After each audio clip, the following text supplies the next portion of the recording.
The note I left was simple. You forgot my birthday. I won't let you forget me. Petty? Maybe, but after 7 years of marriage, I deserved more than being excluded from my own house party. I'm Sonia, and this is how I finally stopped being the invisible backbone of the Dunn family empire. It started when I pulled into our driveway at 6 p.m., returning from a lonely dinner I treated myself to, since no one had remembered my birthday. The first sign something was wrong was all the cars parked along our street. I recognized them all. Jake's mother's Mercedes, his sister Sophia's Range Rover, even his cousin's beat-up Volkswagen. Music drifted from our open windows, along with the sound of laughter and clinking glasses. My hands trembled as I turned off the ignition. Surely there had to be an explanation.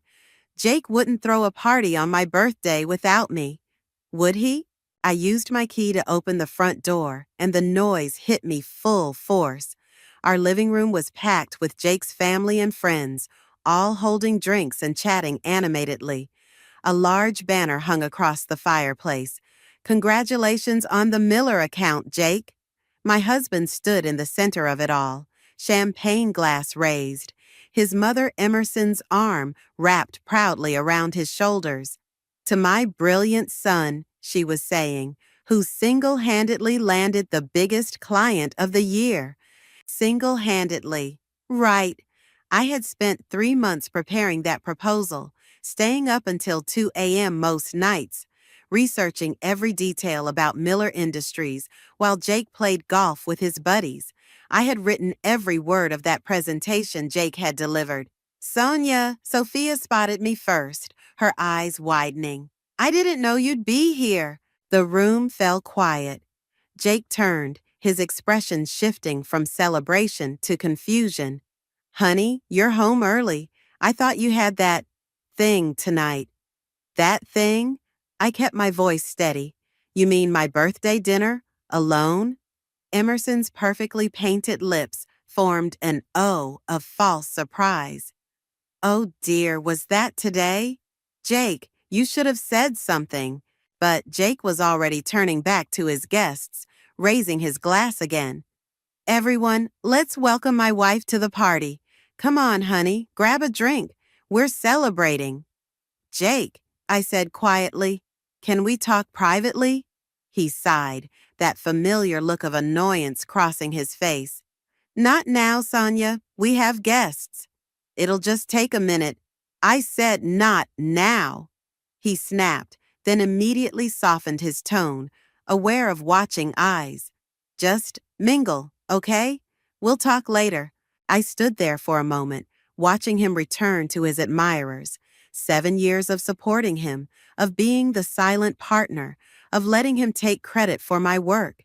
7 years of his mother's subtle digs and his sister's two-faced friendship. 7 years of being invisible in my own home. I turned and walked upstairs, my heels clicking against the hardwood floors. In our bedroom, I pulled out my largest suitcase and began methodically packing my clothes. From my home office, I retrieved my laptop and the external hard drive containing all my work files, proposals, client lists, financial records, everything I had built for Jake's family business while letting him take the credit. The party continued downstairs, oblivious to my actions. I could hear Emerson's laugh, the same laugh she'd used when telling Jake he could do better than me at our wedding reception. My phone buzzed, a text from my friend Zuriel. Happy birthday. How's your day been? I typed back, can I stay with you for a while? Her response was immediate. Of course. Everything okay? It will be. I took one last look around the bedroom at the life I had let myself be pushed into the margins of. Then I picked up my suitcase, laptop bag, and purse. The party was in full swing as I walked down the stairs and straight out the front door. No one noticed. In my car, I took out a notepad and wrote my message. Simple, direct. 7 words that would make them remember me. I walked back to place it on the kitchen counter, where Jake would find it when the party was over. As I drove away, I caught a glimpse of our house in my rearview mirror. Through the windows, I could see shadows of people celebrating, raising their glasses to Jake's success built on my invisible foundation. But I wasn't invisible anymore. I was leaving and I was taking that foundation with me.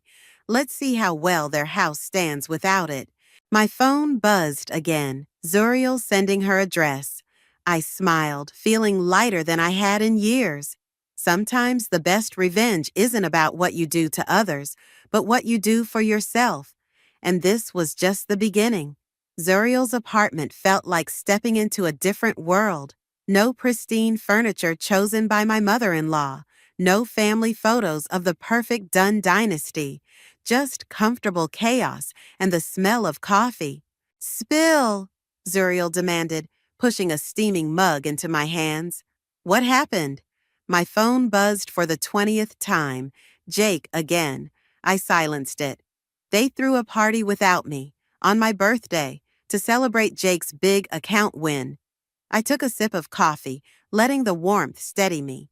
The account I basically handed to him on a silver platter. The Miller proposal? Zuriel's eyes widened. The one you've been killing yourself over for months? 3 months, 2 weeks, and 4 days. I pulled out my laptop, opening the files I'd brought with me. Look at this. Every presentation, every spreadsheet, every market analysis, all done by me. Jake just had to show up and smile. Zuriel leaned over my shoulder, scrolling through the documents. Holy shit, Sonia. This is everything. The entire business infrastructure. Funny thing about being invisible, I said, managing a small smile. People forget you're there. They leave their passwords lying around. They don't notice when you're copying files or learning their systems. My phone lit up again, this time with a text from Sophia. Where are you? Jake is freaking out. Mom's saying you're just being dramatic. Of course she is, I muttered, showing Zuriel the message. What are you going to do? Zuriel asked, settling onto her couch. You can stay here as long as you need, but I need a plan, I finished. I opened another folder on my laptop, this one containing something I'd been working on secretly for months. Remember Theo, Jake's old rival from business school? The one who started his own consulting firm? Yeah, why? He's been trying to expand into our market sector. 2 weeks ago, he reached out to me. Apparently, he'd heard through the grapevine who really runs the Dunn family business. Zuriel sat up straighter. Are you saying what I think you're saying? My phone buzzed again, an email this time from Lauren, my assistant at work. Mrs. Dunn, is everything okay? Mr. Dunn came in looking for you. He seems upset. I quickly typed back, Lauren, I need you to trust me. Don't tell anyone, but I won't be coming back to the office. Would you be interested in a new opportunity? You're going to start your own business, Zuriel said. It wasn't a question. With Theo's backing and Lauren's help?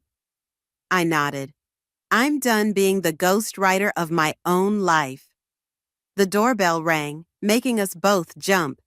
Through the peephole, I saw Jake, looking disheveled. Don't answer it, I whispered to Zuriel. Zuriel, Jake called out. I know Sonia's in there. Her car's outside. Baby, please, let's talk about this. Zuriel and I stayed silent, watching his shadow under the door. Fine, he shouted after a few minutes. Be childish, but we need those files, Sonia. The Miller presentation is next week, and you have all the data. I smiled grimly. Exactly. After Jake's footsteps faded, Zuriel turned to me. You really thought this through, didn't you? I've had 7 years to think it through. I opened my email and started composing a message to Theo. 7 years of watching Jake take credit for my work. 7 years of his mother treating me like an accessory. 7 years of being the silent partner in my own marriage. My phone lit up with Lauren's response. Whatever you're planning, I'm in. This place is chaos without you already. Perfect, I murmured. adding her to the email to Theo. You know they're going to fight back, Zuriel warned. Emerson won't let you just walk away with their business secrets. Let them try. I hit send on the email to Theo. I've got copies of every email where Jake took credit for my work, every meeting where he presented my ideas as his own, every client relationship I built while he played golf. And the Miller account? I closed my laptop with a satisfying click. Jake has exactly 6 days to either admit to Miller Industries that he can't do the presentation without me or try to fake his way through it and lose the biggest account of the year. Either way, I win. Zuriel raised her coffee mug in a toast to no longer being invisible. I clinked my mug against hers, feeling a surge of excitement replace the hurt and anger. To becoming unforgettable. My phone buzzed one final time. Theo's response, meeting tomorrow, 9 a.m. Let's talk about your future. For the first time since discovering the party, I felt myself truly smile. They wanted to celebrate Jake's success without me? Fine. Let's see how much success they have when the real architect of that success decides to build something of her own. Theo's office was everything the Dunn family business wasn't. Modern, open, and welcoming. No dark wood paneling or stuffy oil paintings of previous generations. Just clean lines and natural light. I have to admit, Theo said, leaning back in his chair. I've been waiting for this day. Jake never deserved the success you built for him. Lauren sat beside me, nervously adjusting her tablet. She'd arrived early, bringing with her a complete breakdown of our current client portfolio. The Miller presentation is in 5 days, I said, getting straight to business. Jake doesn't have access to the final documents, and trust me, he can't recreate them from memory. Theo's eyes sparkled. And you want to use that leverage. I want to build something of my own, I corrected him. The leverage is just a bonus. My phone buzzed, a text from Emerson. This childish behavior needs to stop. Come home and we can discuss your concerns, like adults. I showed the message to Lauren, who rolled her eyes. She called me this morning trying to get me to access your files. I told her I didn't have your passwords. But you do, I smiled. Of course I do, Lauren grinned back. I just don't have them for her. Theo spread out some papers on his desk. Here's what I'm proposing. We create a new consulting division under my company's umbrella. You'll have complete autonomy, your own team, and a significant equity stake. Lauren can come on as your operations manager. And Miller? I asked. We approach them directly. Show them who really developed their strategy. My phone rang. Jake this time. 4th call today. I declined it. He's getting desperate, Lauren noted. The Miller representatives have been calling all morning, asking for specific details about the implementation timeline. He keeps telling them you're under the weather. A new email popped up on my phone from Jake's lawyer.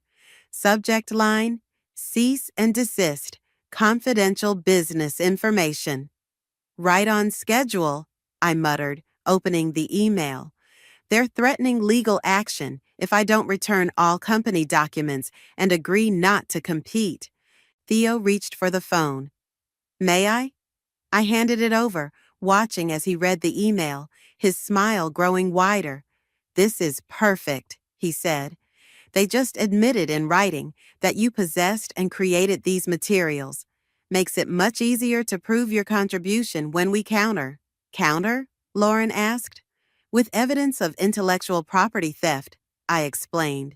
Every time Jake presented my work as his own, he was essentially stealing it. I've documented everything. My phone buzzed again, Sophia this time. Mom's talking about calling the police. Please, Sonia, just come talk to us. The police? Lauren looked worried. Empty threat, Theo assured her. They won't involve law enforcement because they can't prove you didn't have authority to access those files. You were, after all, a key executive in the company. Not officially, I said bitterly.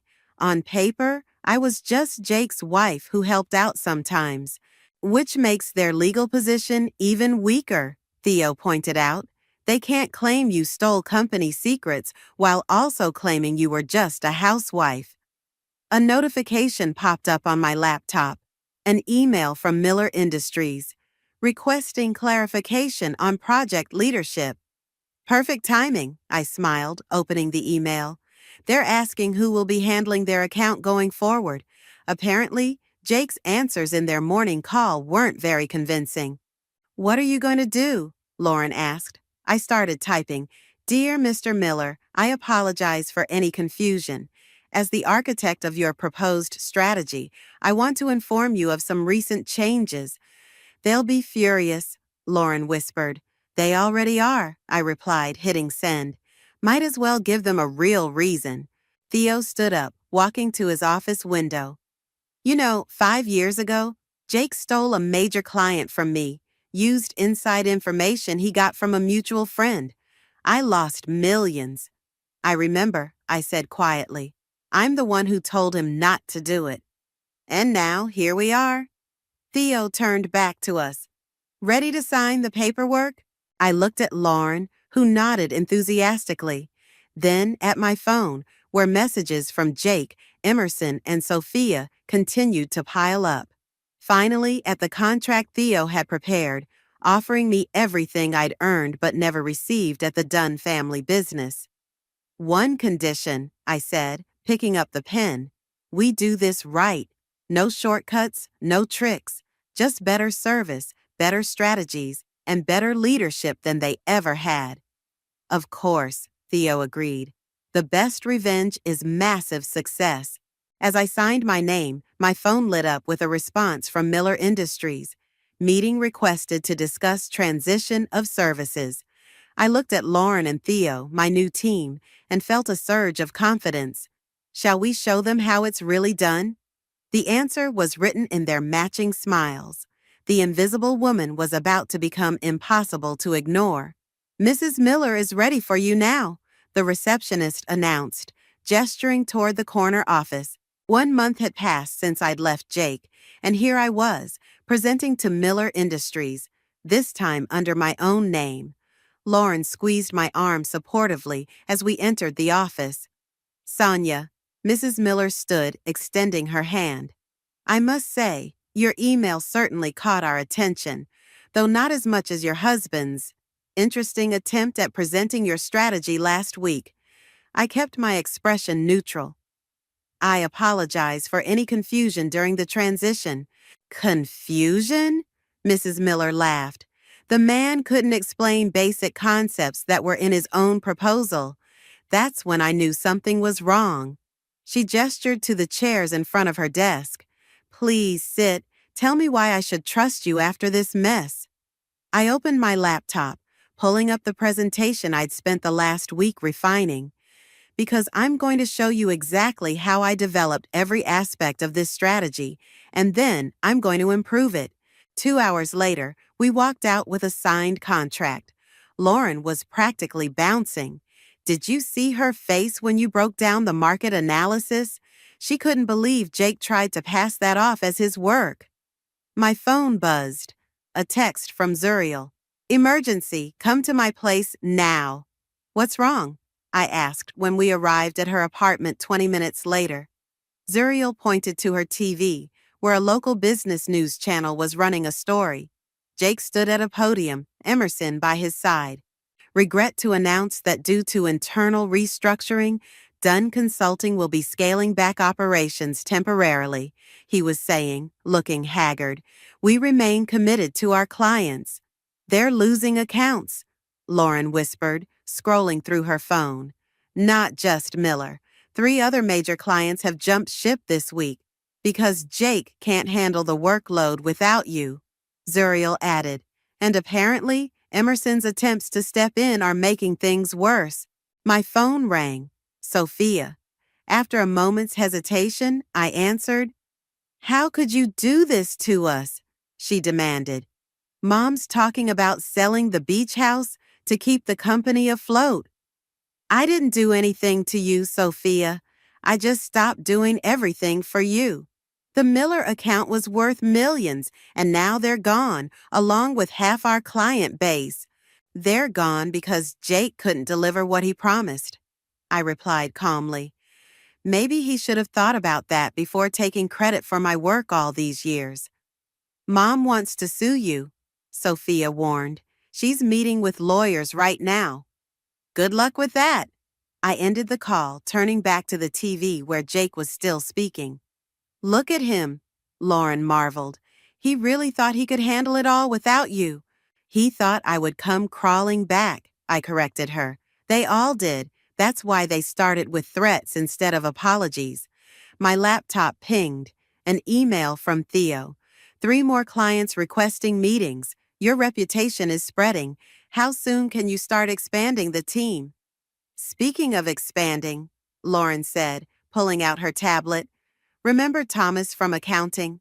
He reached out, says he's tired of Emerson's micromanaging and wants to join us.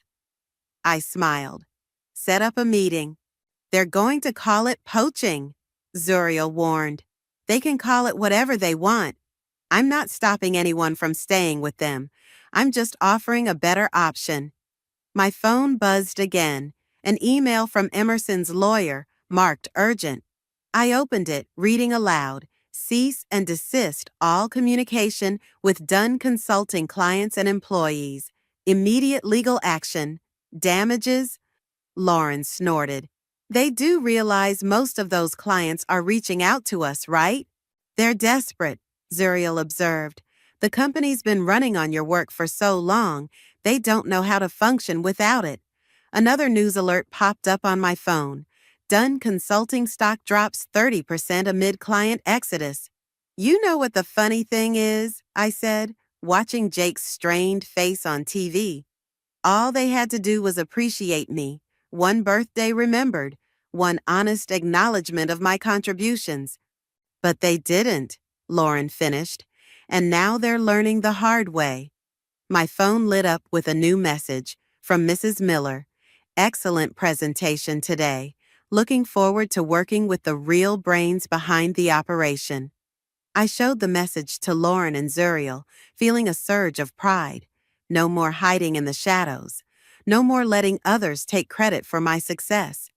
To the real brains, Zuriel raised her coffee mug in a toast. Lauren raised hers too.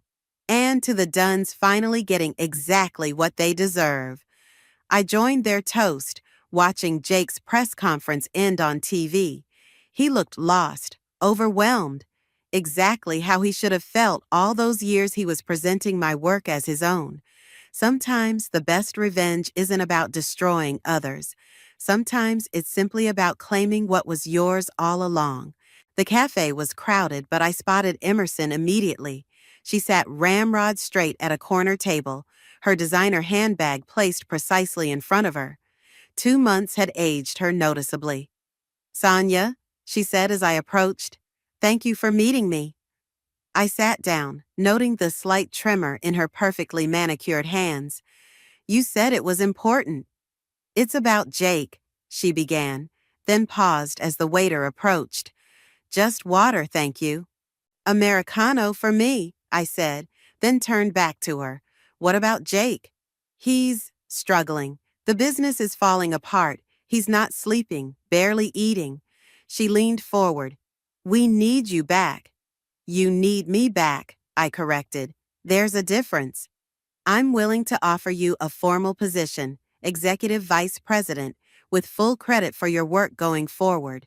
And, she swallowed hard, a public acknowledgement of your past contributions. My phone buzzed, Lauren sending our latest client acquisition numbers. I showed them to Emerson, watching her face fall. Your company has lost 60% of its value, I said quietly. Meanwhile, my division at Theo's firm has tripled in size. Why would I go back? Because it's your family, she snapped, then quickly composed herself. We're your family, Sonia. Family? I laughed. You've spent 7 years treating me like an unwanted house guest. You couldn't even remember my birthday. That was a mistake. No, I cut her off. A mistake is buying the wrong gift. What all of you did, was show me exactly where I stood in the family hierarchy. The waiter brought our drinks. I took a sip of my coffee, watching Emerson's carefully constructed facade crack.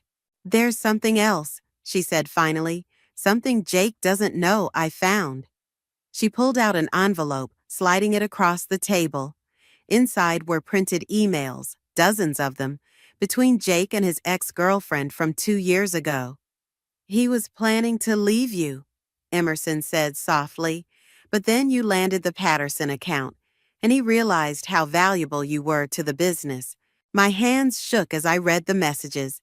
Jake discussing divorce plans, calculating how to protect the company, his ex offering to help him get rid of the dead weight. Why are you showing me this? Because I stopped him, Emerson said. I convinced him that you were an asset we couldn't lose. I protected you. I stared at her, realization dawning. You protected the business, not me. You knew I was doing all the work, and you were afraid of losing that. I made a choice that benefited everyone. You made a choice to keep me in the dark, working for a husband who wanted to divorce me, while you all took credit for my success. I stood up, gathering the emails. Thank you for these. They'll make excellent evidence in the divorce proceedings. Divorce? Emerson paled. But I'm offering you everything you wanted. Recognition, power, your name on the door. No, I said, pulling out my phone to show her our company website. I already have my name on a door, one I built myself. My phone buzzed again. A message from Jake. Mom told me she's meeting you. Please come home. We can fix this. I showed Emerson the message. Does he know you're showing me these emails? She looked away. I'm doing what needs to be done to save our company. Your company, I corrected her, and you're not trying to save it. You're trying to save yourself. How many loans have you personally guaranteed? Her silence was answer enough. That's what I thought. I gathered my things. Thank you for the emails, Emerson, and for finally showing me the truth about my family. Wait, she called as I turned to leave. What are you going to do?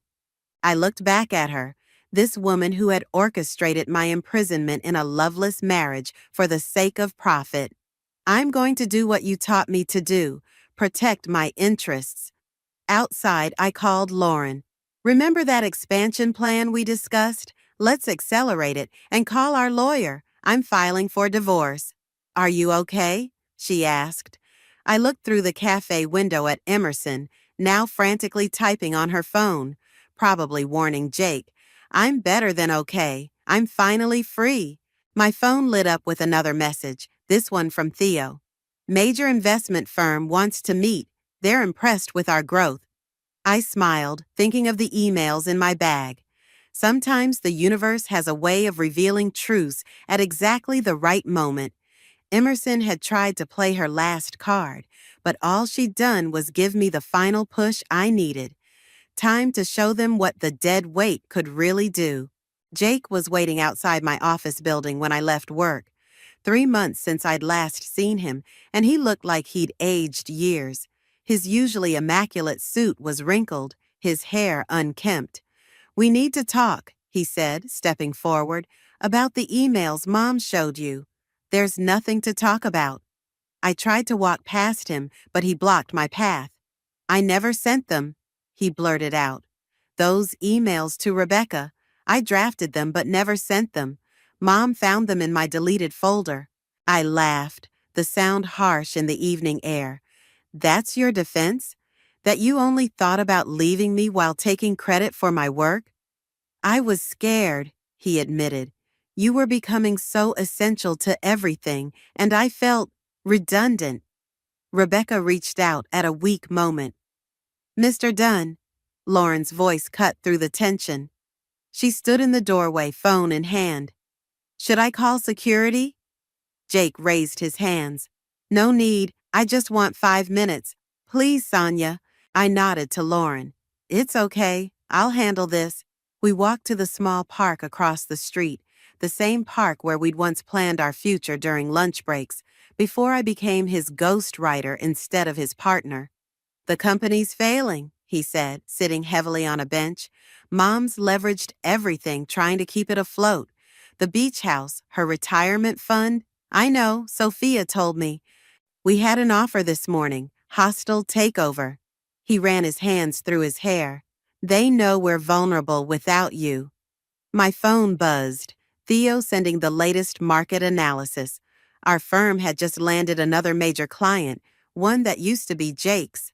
What do you want from me, Jake? Come back, he said quickly. Not as my wife if you don't want to, but as a full partner. 50-50 split. Your name on everything. Like the Miller presentation? I asked sharply. Or the Patterson account? Or any of the other deals you took credit for? I was wrong, he admitted. I got used to the praise, to being the golden boy. It was easier to let everyone think I was the genius. While I worked until midnight, missing dinners, events, my own life. I know, God, I know. He turned to face me. But I loved you, Sonia. I still do. I pulled out my phone, opening the photos I'd saved of his emails to Rebecca. Dead weight was the term you used. Holding you back from your true potential. I was an idiot. No, I cut him off. You were honest.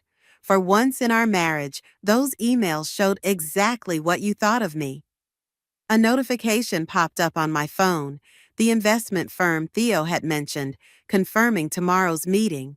They were interested in backing our expansion into international markets. You're really doing it, aren't you? Jake said, noticing my small smile. Building your own empire? The difference is, I'm building it honestly.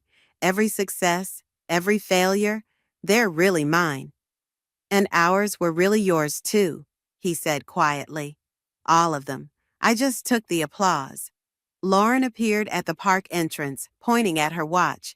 We had a client dinner in 30 minutes. I have to go. I stood up.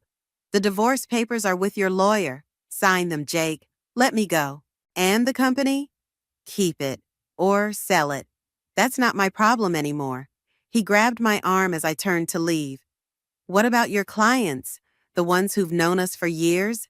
They knew me. I corrected him, pulling free. They just didn't know it was me. Now they do. Sonia, please. You want to know the saddest part? I interrupted.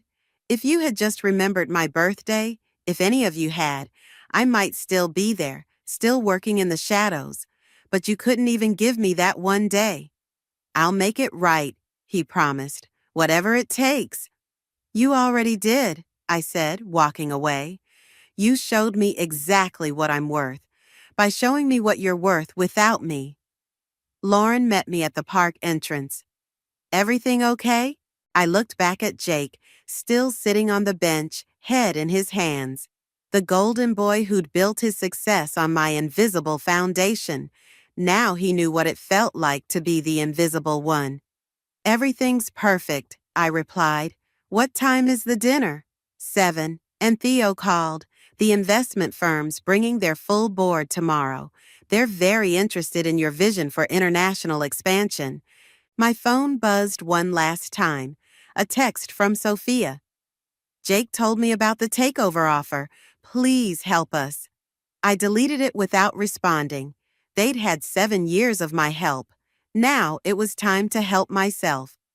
Let's go show them what visible leadership looks like, I said to Lauren, walking toward our waiting car. Behind us, Jake remained on the bench, watching his empire crumble while mine rose from its ashes. The boardroom fell silent as I finished my presentation.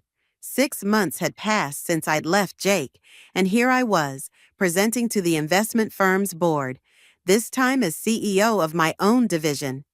Impressive numbers, the lead investor said, studying the quarterly reports.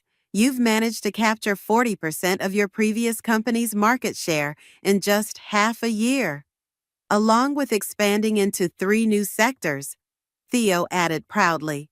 My phone buzzed, a news alert about Dunn Consulting. I quickly scanned it under the table. Major family business faces bankruptcy. Dunn Consulting to auction office assets. Ms. Sonia, another board member leaned forward. There are rumors that your former company is facing liquidation. Any comments? Before I could answer, Lauren burst into the room. Sorry to interrupt, but you need to see this. She handed me her tablet, displaying a live video feed from outside Dunn Consulting's headquarters. Emerson stood at a podium, makeup perfectly applied despite her obvious distress. Regretfully announcing the closure of Dunn Consulting, she was saying. However, we have one final statement to make. She paused, looking directly into the camera. Sonia, if you're watching this, we were wrong, all of us. The success of this company was built on your work, your dedication, and your brilliance. I should have acknowledged that long ago. The board members watched intently as I set the tablet down. A bit late for recognition, isn't it? One of them commented. 6 months too late, I agreed, then turned back to my presentation. Now, about our international expansion plans. After the meeting, Lauren caught up with me in my office. They're offering us the full investment package. Theo's already reviewing the terms. Good, I nodded, then noticed her hesitation. What else? Jake's downstairs. Says he won't leave until you talk to him. I sighed, looking out my office window. Sure enough, Jake stood by the entrance, still in his suit but looking decidedly less polished than in his glory days. Send him up. Minutes later, Jake walked in, clutching a familiar leather portfolio, the one I'd used for years to prepare his presentations. I found this in my office while we were packing up, he said, placing it on my desk. All your original notes, your strategies. I never even read them properly before, just skimmed enough to present them as mine. Why are you here, Jake? The bankruptcy paperwork is being filed tomorrow. He sat heavily in the chair across from me. Mom's lost everything trying to save the company. Sophia's husband is talking about divorce because she guaranteed some of the loans. And you want me to help? Again? No, he said quietly. I want to apologize, really apologize, not just because we're desperate. He pulled out an envelope. I signed the divorce papers. You're free. My phone buzzed. Another news alert. Dunn family assets frozen pending investigation. Investigation? I looked up at Jake. Mom's creative accounting is coming to light, he admitted. Turns out she's been hiding losses for years, even before you left. That's why she pushed me so hard to keep you around. You were the only thing keeping us profitable. Lauren appeared in the doorway. Sorry to interrupt, but Mrs. Miller is on line 1. Says it's urgent. I picked up the phone, putting it on speaker. Mrs. Miller, what can I do for you? I just watched Emerson's press conference, she said. I wanted you to know, every client who moved their business to you, we talk. We all knew you were the real talent. We were just waiting for you to realize it too. Jake flinched at her words. After ending the call, I opened the leather portfolio. Inside were years of my work, my ideas, my success, all credited to others. You know what the worst part was? I said to Jake. I would have shared the credit. If you just acknowledged me as a partner instead of a prop, I would have stayed. I know that now. He stood up. For what it's worth, I really am proud of what you've built here. You deserve it all. As he reached the door, he turned back. Oh, and Sonia, happy birthday. It's today, right? I finally remembered. I waited until he left before opening my desk drawer, pulling out the birthday card Zuriel had given me that morning. Inside, she'd written, "To the woman who turned invisibility into invincibility." My phone lit up with a message from Theo. Board approved the full investment, ready to go global. Lauren poked her head in. Should I send out the press release about the investment? I looked at the leather portfolio, then at the signed divorce papers, finally at the news headlines about the Dunn family's fall from grace. Yes, I said, standing up, But add one line. This expansion is dedicated to every person who's ever been invisible in their own success story. Lauren smiled. Perfect. Sometimes the best revenge isn't about destroying your enemies. Sometimes it's about building yourself up so high that they can't help but see you, even if they're looking up from rock bottom. And sometimes the greatest birthday gift you can give yourself is the power to write your own story. The autumn breeze carried the scent of coffee from the new cafe across the street as I walked into my office building. The lobby's wall-mounted TV displayed the business news. Rising star CEO named Business Leader of the Year. They used your good photo, Lauren teased, falling into step beside me. The one where you're not smiling like you're plotting someone's downfall. I never plot downfalls, I protested. They manage that perfectly well on their own. My phone buzzed. Sophia requesting a meeting. Again. She's persistent, Lauren noted, reading over my shoulder. Third time this week. Fourth, I corrected. She cornered me at the grocery store yesterday. The elevator opened to reveal Theo waiting in my office. Have you seen today's business journal? He handed me the magazine. There on the cover was a photo of me standing in front of our new headquarters, arms crossed, looking exactly like someone plotting downfalls. The headline read, "The Invisible Empire: How One Woman Turned Corporate Shadows into Spotlight Success." Page 16, Theo said, grinning. I flipped to it and found a familiar face. Emerson being escorted from court in handcuffs. The article detailed her conviction for financial fraud and embezzlement. Hard to believe she thought she could hide it forever. Lauren mused. My phone buzzed again, this time a text from Jake. Mom sentenced to 3 years. Sophia's divorce is final. I'm moving to Seattle for a fresh start. Thank you for not pressing additional charges. Speaking of Sophia, I said, what do you think she wants? Why don't you ask her yourself? Lauren pointed through the glass walls to where Sophia stood by the reception desk, clutching her designer handbag like a shield. I nodded to Lauren. Send her in. Sophia looked different, less polished, more human. She perched on the edge of the visitor's chair like she might flee at any moment. I got a job offer, she blurted out. A real one, entry-level marketing position. That's good? It's at one of your competitors' firms. She twisted her hands together. I wanted to make sure, I know how it might look. Sophia, I interrupted, are you asking my permission to take a job? I'm asking if you'll give me a reference, she whispered.